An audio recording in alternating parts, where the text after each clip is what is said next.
Radio warra Wangeelaati.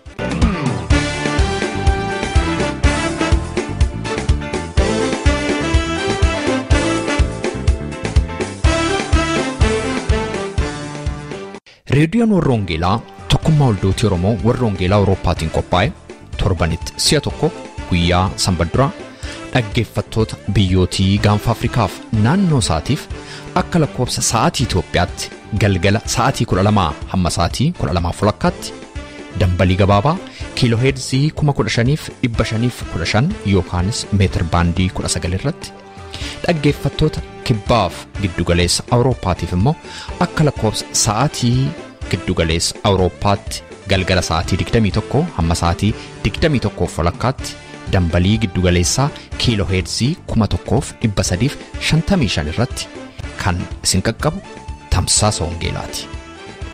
Kun reediyoo warra Wangeelaati. Harka fuunee attam jirtu jaalatamtootaaf kabajamtoota dhaggeeffattoota keenya reediyoon warra Wangeelaa har'as qophii ishee garagaraa qabattee dhiyaatteetti bakka jirtan maratti sagantaa kan hordofaa kan jirtan hundumaaf nagaan Waaqayyoo isiniif haa ta'u jedha. Qopheessaan sagantaa kanaan Roobsan Makkooti. Sagantaa keenya har'aa keessatti ergaa sagalee Waaqayyoo fi akkasumas immoo walaloo qabna. Ergaa sagalee Waaqayyoo har'aa kan nuuf fidan lubaa Bulii Bayyanaa biyya Jarmanii irraati. Mata dureen ergaa isaanii guddina afuuraa jedha. Akkasumas immoo walaleessaan keenya dhufeeraa biraasaa mata duree sammuu samii jedhuun ergaa wal fakkaataa kan qabu walaloosaa samiyaa nu qabatee dhiyaateera. Egaa hanga xumura sagantaa keenyaatti akka obsaan nu waliin turtan isinin affeera. Faarfannaa kanaan gara sagantaa keenya isa jalqabaatti ceena.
nagaan Waaqayyoo dhuma keessaniif baay'atu galanni Waaqayyoo Waaqa keenyaaf baraama bara baraatti ta'u hordoftoota raadiyoo warra Wangeelaa Awurooppaa yeroo dheeraa booddee immoo akkasitti walitti deebineerraa Waaqayyoon guddaa galateeffannaa akkasumas immoo warra sagantaa kana akka dallabnu qopheesseef obboleessa Roobsaniin guddaan galateeffadhaa.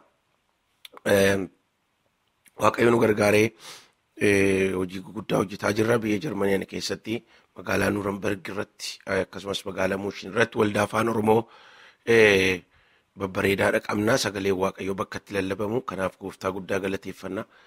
Warra waldaa kana eegee kanaan dura tajaajilee nu dura warra turan luboota tajaajiltoota hundumaa biyya Jarmanii keessa turan Awurooppaa keessa turan guddaa galateeffannaa. Akkasumas waldaan kun Awurooppaa keessatti akka babal'attuuf warra gumaacha guddaa godhan hundumaa Waaqayyo isaan eebbisu. Waldaan kun keessattuu waldaan warra Wangeelaa Awurooppaa konferensii guddaadha qopheessuu. Anis yeroo lamaan tokko hirmaadheera magaalaa Muunikii fi magaalaa Trondheim Norway keessatti. Ammas immoo biyya Ingilizii keessatti konferensii guddaasaa qopheessaa jiru. Milkaa'uma isaaniitiif kadhannaa Waaqayyo isaan haa eebbisu. Waaqayyoos immoo hafuura isaa isaaniif akka inni erguuf abdii keenya. Egaan mee sagalee Waaqayyoo keessaa daqiiqaa muraasaaf wajjiniin ilaallaa. Ergaa Phaawulos gara warra Qorontositti ergee boqonnaa 3 lakkoofsa 1 hamma 4 dubbisaa. Maqaa Gooftaa Yesuus Kiristoosiin akkas jedha. Anis yaa obboloota koo akka warra yaada foonii duukaa bu'anii Kiristoositti immoo xobbee akka mucoolii ta'aniittiin isinitti dubbadhe malee akka warra yaada hafuura duukaa bu'aniitti isinitti dubbachuu hin dandeenye. Ani aannan akka dhugdaniif isiniif kenne, isinis nyaata jabaadhaaf hin geenye turtani, ammayyuu hin ga'in jirtu. Isinoo ammayyuu akka warra yaada foonii duukaa bu'aniitti hinaafuunii fi walqoccoluun erga isin gidduu jiraate, isin warra yaada foonii duukaa buutan mitiire, akka yaada namaatti jirtu mitiire. Isin keessaa inni tokko ani kan Apholoosi jedhe, inni kaan immoo ani kan Phaawulos yommuu jedhu warra akka yaada namaatti hojjettan ta'uu keessan mitiire. Egaa Apholos kun maali? Phaawulos kunis maali? Innis anis hojjetoota warra gara amantiitti isin waamanidha. Nus adduma addaan akka Gooftaan nuuf kennetti hojjenna. Ani nan dhaabe, Apholos bishaan obaasee, Waaqayyo garuu hin guddisa ture jedha. Galanni Waaqayyoof haa ta'u. Mata duree hafuuratti guddachuu jedhu irrattan walittaansaadhaaf yeroo muraasaan sagalee Waaqayyoo walii wajjiniin akka hirmaannu barbaada. Waldaan kiristaanaa eega yeroo dhaabattee kaateetii waldaa jechuun akkuma beektan mana isaa miti. Amantoota waa'ee Waaqayyootiif hojii wangeelaatiif walitti qabamanidha. Ekleesiyaa moggaasa jedhu qaba bara kakuu haaraatti yookaan immoo tuuta amantootaa jechuudha. Ekleesiyaa jechuun kuni waldaan kun akka amantootaatti eega walitti qabamtee waldaan nagaan waldaan bu'uurisee bareedaa ta'e hin guddatti. Waldaan hin guddatti. Akkamitti maalitti guddatti yoo ta'u waan garaagaraa kaasuu dandeenya. Lakkoofsa amantootaatiin waldaan guddataa deemti. Isa duwwaatu hin ta'in tajaajiltoota waldaa keessatti ka'aniin waldaan guddataa deemti. Karaa biraadhaan immoo yoo ilaalle maallaqa hojii wangeelaattiin hojjetaniin waldaan guddataa deemti. Bifa kaaniin immoo sanamma irratti dubbachuu barbaadu keessaa inni tokko waldaan hafuuratti guddataa deemti. Hafuuraan amantiidhaan waldaan guddataa deemti. Jaalalaan waldaan guddataa deemti. Waldaan bifuma kamiinuu keessisee qulqulluudhaaf nagaa yoo ta'e hin guddatti waldaan. Amantoonni waldaa kiristaanaa keessatti Gooftaa Yesuus Kiristoos duukaa bu'an bifa garagaraatiin guddataatu adeemu. Egaa waldaan guddinni waldaan qulqulluu ta'uuseef nagaa ta'uusee mirkaneessaa guddachuu qabdisii jechuudha. Kanarraa fakkeenya fudhee kan hin dubbachuu barbaadu waldaa Qorontos. Waldaan Qorontos kan isheen ittiin kan dhaabe Phaawulos waldaa kana.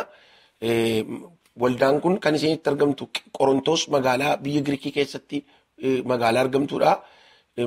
Moggaasa Qorontos jedhamu magaalattiinis kan isheen argattee tulluu naannoo ishee jiru Akrokorinti jedhamurraa Korintiis jedhamanii moggaasa akka argatan beektonni wangeelaaf seenaan waldaa kiristaanaa hin dubbata. Egaa waldaan Qorontos kun bifi ishee maali jennee immoo yoo ilaalle magaalaa daldalaati. Magaalaa namooti daldalaaf walitti qabamanidha. Magaalaa ejjaan beekamtuudha. Cubbuudhaan beekamtuudha. Amma har'aatti illee magaalaan Qorontos kun rakkoo garaagaraa waaqota tolfamuu waaqeffachuu kana kanatu keessatti mul'ata magaalaa Qorontos kana keessatti. Haa ta'u iyyuu malee magaalaa akkasitti cubbuudhaaf wanna akkanaatiin beekamtu kana keessattitu Phaawulos ergaa misiyoonii yookaan immoo wangeela babal'isuudhaaf yeroo 3 godheera. Warri kaan immoo yeroo 4 biyya Eesiyaa kana keessa Phaawulos deddeebi'ee waldaa dhaabeera jedhamee amanamaa waldaa Galaatiyaa, waldaa Tasalonqee, waldaa Qolaasiis, waldaa Efesoon, waldaalee kana Filiphisius, waldaa naannoo sana jiran kana dhaabe yeroo misiyooniidhaaf deddeebi'utti jedhamee kan amanamuudha. Yeroo sana keessatti Phaawulos waldaa Qorontos hojii ergamootaa boqonnaa 17 irratti akka inni waldaa Qorontos bu'uuressa yookaan magaalaa sana keessatti dhaabetu beektonni wangeelaatii fi seenaan waldaa kiristaanaa dubbata. Egaan waldaa Qorontos kana fudhanneetu akka fakkeenyaatti rakkina maaliitu waldaa kana keessa ture isa jedhu waan tokko akka ilaallu ni barbaada. Ergaan Phaawulos inni duraatiif inni lammataa yeroo walitti qabnee ilaallu ergaa kana Phaawulosiif kan barreessan amantoota waldaa Qorontos keessa turanidha. Kan isaan Phaawulosiif xalayaa kana barreessan yookaan ergaa kana barreessan rakkoo waldaa isaanii keessa jiru isaan mudataa jiru Phaawulositti ibsuudhaaf Phaawulosii barreessan. Egaa ergaan Phaawulos inni duraatiif inni lammataa deebii warri amantootii waldaa Qorontos keessa jiran barreessaniifiif deebii Phaawulos deebiseefidha. Deebii kana immoo har'a nuti amantoota bara kana keessa jirruuf barumsa nuu ta'ee wangeela keenya keessa taa'eera maqaan Waaqayyoo kan eebbifame ta'u gooftaan bara baraan haa ulfaatu. Kanarraa gaan waan barannu qabna. Waldaan akka isheen hin guddanne danqaa kan itti ta'u maali? Akka isheen gara fuulduraatti hin deemneef kan waldaan akka isheen dhaabattu iddoodhuma tokko waldoolii baay'een dhaabataniiru boloo tokko. Ijoollonni keessatti dhalatan hin guddatan faarfattoonni silaa bahuutuu qabanii lallabdoonni wangeelaa guddachuutuu qabanii waldaa kan biraa dhaltee guddattuu utuu qabduu dhaabatteetti waldaa baay'een keessattuu waldaan kiristaanaa bara kana keessa jirtu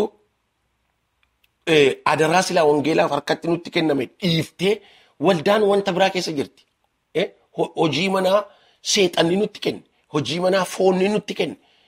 Isa keessumsiisaa jirti waldaa baay'een. Biyyi lafaa yeroo ammaa kanatti atattamaan yeroo isin lubbuu namootaa galaafattaa jirtu.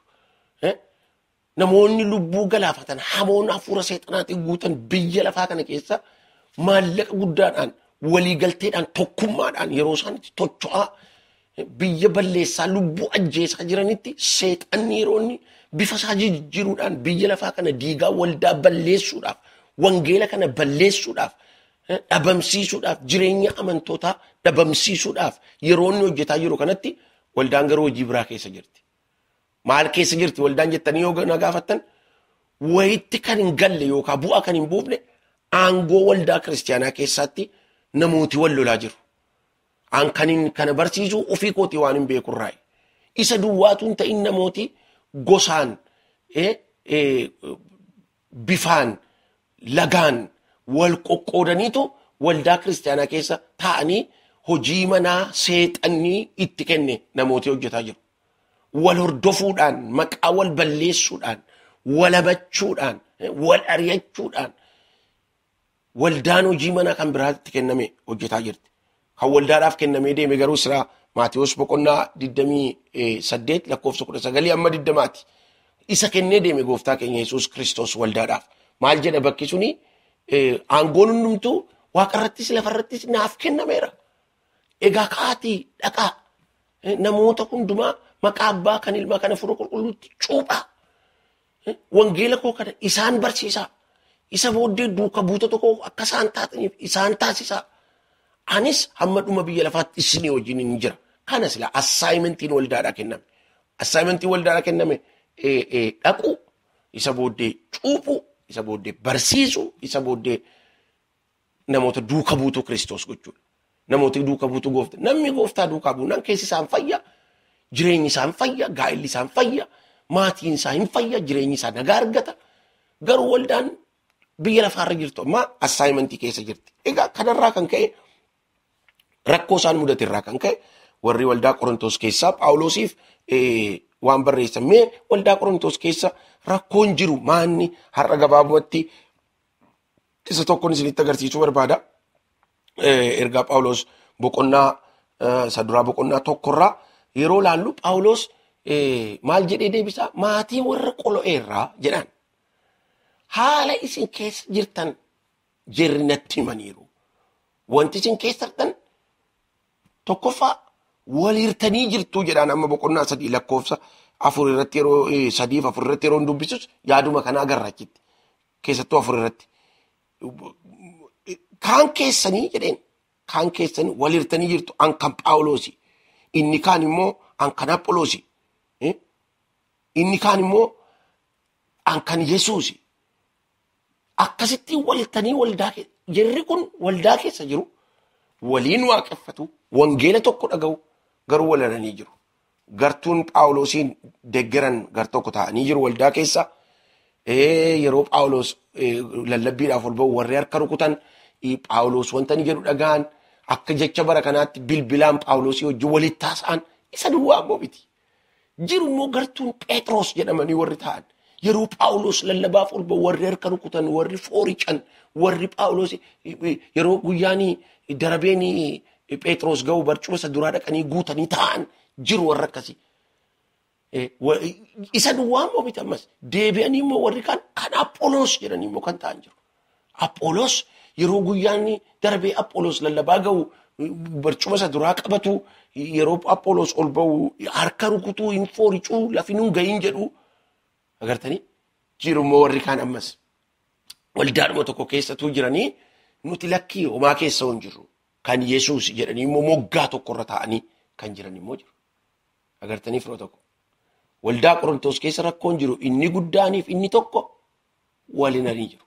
Waliranii wal qoqqoodanii waldaa keessa inni tokko gamas taa'eera inni tokko gamana taa'eera inni tokko gamana taa'eera akkasitiin wal qoqqoodanii taa'anii jiru. Rakkoo waldaa Qorontos keessa ture inni duraa isa kan bakka kanatti macaafa ergaa Phaawulos gara warra Qorontositti erge kana keessatti qabxiidhaan rakkoo waldaa Qorontos keessa ture baafnee ilaalleetu isa booddee rakkoon kun maalirraa madde isa jedhu ilaalla. Egaa immoo xumarratti maal ilaalla? Rakkoo kanaaf furmaati isaa maal ta'uu qaba isa jedhu ilaalla. Rakkoon har'a manni duraa ilaalle kun waldaan kun wal qoqqooddee jirti. Akkuma nama sirriitti mette jechuudha. Har'a waldaan kiristaanaa keenya maal keessa jirti laata? Waaqayyo hunduma keenyaa gargaaru akka hubannuuf. Isa taanu torban dhufutti rakkoo waldaa Qorontos keessa ture maal isa jedhutti itti deebina. Har'a garuu asuma irratti dhaabneetu kutaa sattaanu keessatti walii wajjiniin itti fufnaa jechuudha. Waaqayyo hunduma keenyaa gargaaru akka hubannus immoo Waaqayyo hafuura keenya nuuf qopheessu. Guddaas galateeffanna yaa Waaqayyo ergaa nuuf ergite kanaaf ulfaadhu. Ilaa ergaan kun dubbii keeti dubbii kee kana dhageenye yaa Waaqayyo akkasumaan akka nuti bira hin dabarreef maqaa gooftaa Yesuus Kiristoosiin ati nu gargaari. Keessa keenyatti akka inni yaa Waaqayyo gooftaa hidda godhatuuf hidda duwwaa godhachuu hin ta'in ija naqatee yaa Waaqayyo gooftaa sagaleen kee gooftaa Yesuus Kiristoos daawwitiidha ittiin of daawwanna of ilaalliidha yaa Waaqayyo ittiin of ilaalla. Sagaleen kee kun yeroo dhufu ilaa kun sagalee abaluuti waan jennu miti ofii kootiin ittiin of ilaala akka ittiin of ilaalluuf yaa Waaqayyo gooftaa jireenya keenya akka ittiin yaa Waaqayyo jijjiirruuf maqaa Yesuusiin ati nu gargaari. Waldaa keenya yaa Waaqayyo gooftaa waldaa keessa jiru tokkummaadhaan eeguu akka dandeenyuuf yaa Waaqayyo hojii manaa seexanni nutti laate gargar baafnee akka beennuuf isarrattis akka dammaqnu yaa Waaqayyo maqaa Kiristoos Yesuusiin ati nu gargaari. Ilaa gooftaa Yesuus Kiristoos sin kadhadhaa waldaa keessa jirru keessatti tokkummaa haleluuyaa tokkummaa nu baay'isi. Maqaa gooftaa Yesuus jaalala nu baay'isi. Walii galuu nu baay'isi. Yaa Waaqayyo gooftaa hojii mana keetiif yaada tokko qabaachuu nuuf baay'isi. Inni nu mormu diinni keenya seexanni maqaa Yesuus Kiristoosiin kan waraaname ta'u.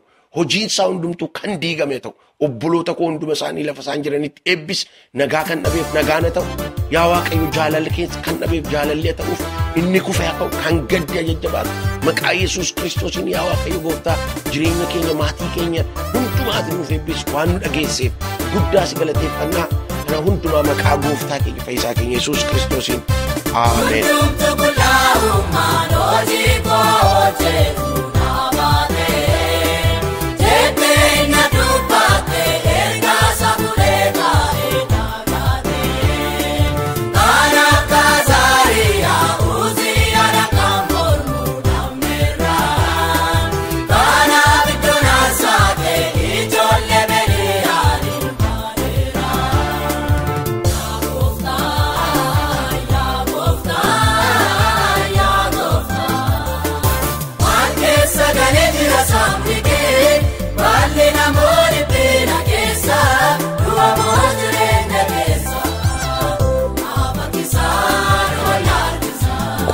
reediyoo warra Wangeelaatii sagantaan keenyaa itti fufa. Meetirbaandii 19 yookaan immoo kiiloo heerzii 15,515 irratti guyyaa sanbadduraa galgala sa'aatii 12 amma sa'aatii 12:00 kan isinii darbu tamsaasa kana YouTube irratti, SoundCloud irratti, karaa Facebook akkasumas immoo karaa websaayitii keenyaa hordofuu dandeessu. websaayitiin keenya maqaansaa www.uoece.org jedhama. Irraan isinii deebi'a. www.uoece.org jedhama. Dhaggeeffattootni keenya biyya Ameerikaa immoo itti dabalaan lakkoofsa bilbilaa 51824 7 irratti tola bilbiluudhaan akkasuma nu dhaggeeffachuu akka dandeessan isin yaadachiisa. Facebook irra jirra, like nu tolcha, YouTube fi SoundCloud irras jirra, subscribe gochuudhaan karaa isinitti tolu nu hordofuu dandeessu. Jaalatamtootaaf kabajamtoota dhaggeeffattoota keenya akkuman jalqaba irratti isin beeksisee amma dabareen kan walalooti dhufeeraa biraasaa sammuu samii jedha. Walaloosaa isa dhaggeeffatameen qoofneen.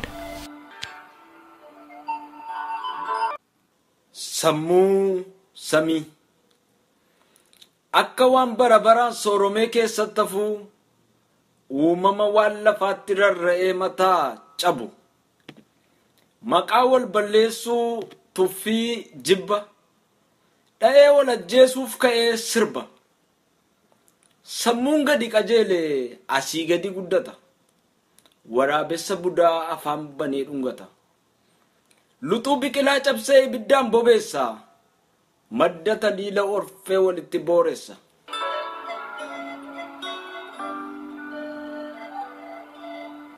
kan keeti kan kootii Abiraamiif Looxii of jaallachuun haadhoo diina walii gooti jibbi gidduu isaanii kaakisee hanqaaqee lafta mana ga'u nama laman kaake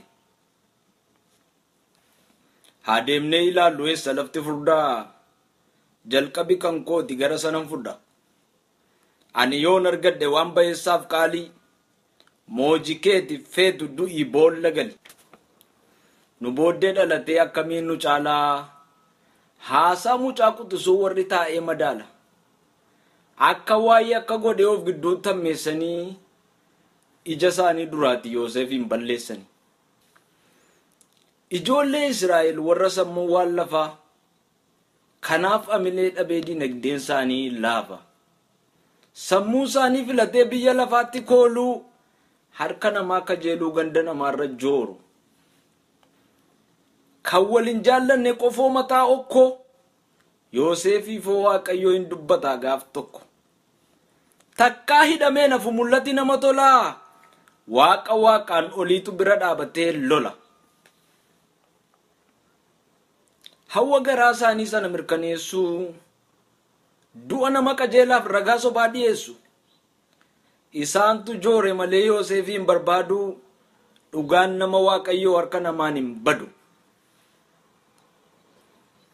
yoo dhugaa qabaatteef olola jibba inaaffaaf tuffii gara ishee millatinii baallee ija kee cufi gaafa dhugaan ulfaatee madaallii sana raasu jibbiif jaalalli namaa iddoo keetii sin kaasu hacuuccaa fi cunqursaa yookaan reebicha ulee kan fedhe gadi roobee ibiddi boba'ullee rooba bokkaa yandoo yookaan waxalaa aduu faana bu'aa caqasaa galmi garraamiin badu hawaasa gidduutti Daani'el jibbamee leenca nama nyaatuuf boollatti darbame yaalii meeqa geggeessuu warri maaliif dhama qaaruu Waaqayyo cufe maaltu banuu danda'a gaafa dhugaan dhaabatee kokkee diinotaa qabe halkan sana gubatee mootiin hirriba dhabe Daani'elin jiraate gurmuuleen cotaa keessa iddoo Waaqayyo jiru maaltu nama balleessa inni Waaqayyo jira akka gaafa kakate ibidda keessa seenee gidduu isaanii dhaabate sobduu barka kennanii bultoo dhaabbachuu mannaa ibidda gooftaan seene keessa jiraachuu wayya Yesuusin hin jaallanne mootii jaalalaa jibban lubbuutti taphatanii fannoo isaa jalaa sirban gara dhugaa dhaabata madaalli Waaqayyoo warra dhugaa awwaalu galgala isaaniif wayyoo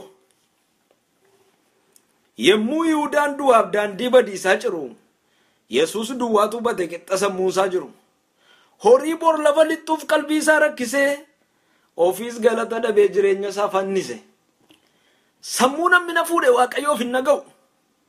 Fala gadi fiddeef qabaan hin danda'u. Hamaas taatu gaarii isatu daandii jira. Yoo miila cabsite iyyuu sammuun achuma jira.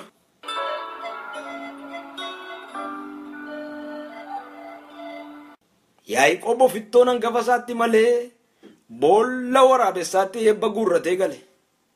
Sassatummaa sammuutu maatii isaarraa kaachisee waggaa 20 guutuu buddeena abjuu nyaachise.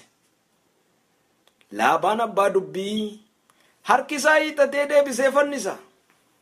Eebba namaa saamee hiyyeessa rakkisa. Sammuu Yaaqoobii waaqayyo haaressee mallattoon Laabaaniin qaanesse.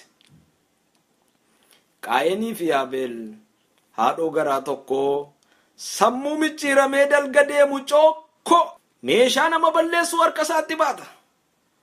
Yemmuu manaa gawwaamu obboleessa fakkaata. Ilkaan adii bareedaa garaan dhukkuba golfa garraamii fakkaatee gola keessaa kolfa. Yaa Qaayin hangafa guddaa saga ofittoo garaa dhagaa.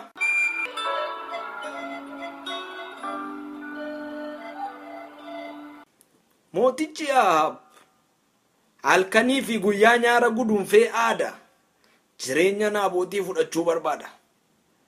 Mootummaa isaa abdatee ol ka'ee bookkisa. Gadi nama laalee biyyatti roorrisa. Naaboot garuu maarree dhugaa isaatiif falmate. Hin kennu jedhee dide mootii dura dhaabate. Haati manaa mootii cimina isaa ilaaltee ragaa sobaa ijaarte. Dhugaa sobaan faalanii urgooftuu ajeessanii jireenya isaa fudhachuuf Naabootiin ajjeesani. Akkan gowwoomfamne cimsiitii beekadhu. Dhugaan borsitti dhufaa raba kee eeggadhu. Daawit gaafa ol ba'ee waan hundumaa qaqqabe. Anaaf haa ta'uu baree kajeellaa jalqabe. Kan isaa ol kaa'atee tokkittii hiyyeessaa taayitaan gowwoomsee dinqa isaatti geessa. Waamicha waaqayyoo yemmutti dagate. Waaqayyoo waammatee gabba'uu lagate. Abbaa manaatti malee cubbuu meeqa bukeessaa. Kakuu waaqayyoo ganuu seenaa namaa balleessa. Galfati keenya badee bara baraa wawwaanne.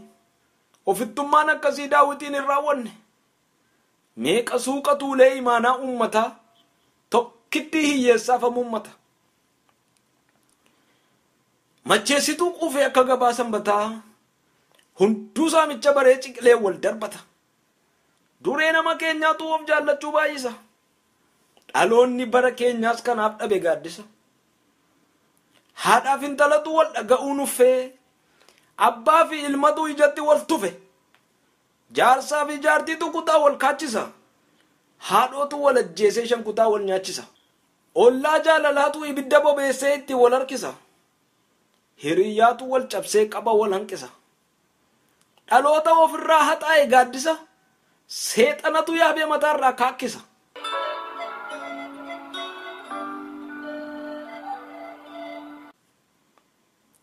Akka dhoqonuu gannaa gargar mucucaatu dagaleef utubaatu arrabatutu matee qaroo ijaa jaamsa. Fayyaatti wal ajjeesee mul'ata walii dhaamsa. Barri bara dabarsee kallattii hundumaan ulolli mataa nu marse. Bokkaa yaaddootu rooba gamaa gamanaa reebee ittuu hammaachaa deeme.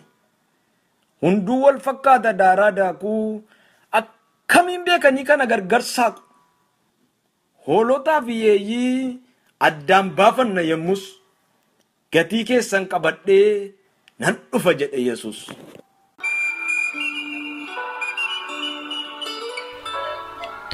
Dhaggeeffattoota keenya sagantaa keenya irratti akka eebbifamtan abdii qabna. Waa'ee sagantaa keenya gaaffii yookaan yaada yoo qabaattaniif karaa teessoo xalayaa keenya rwv@13 Oslo Norway jedhaatiin nu barreessaa. Yookaanis karaa iimeeyila keenya raadiyoowwarrawangeelaa@gmail.com jechuudhaan nu qunnamaa. Torbee sagantaa biraatiin hamma walitti deebinutti nagaa waaqayyootiin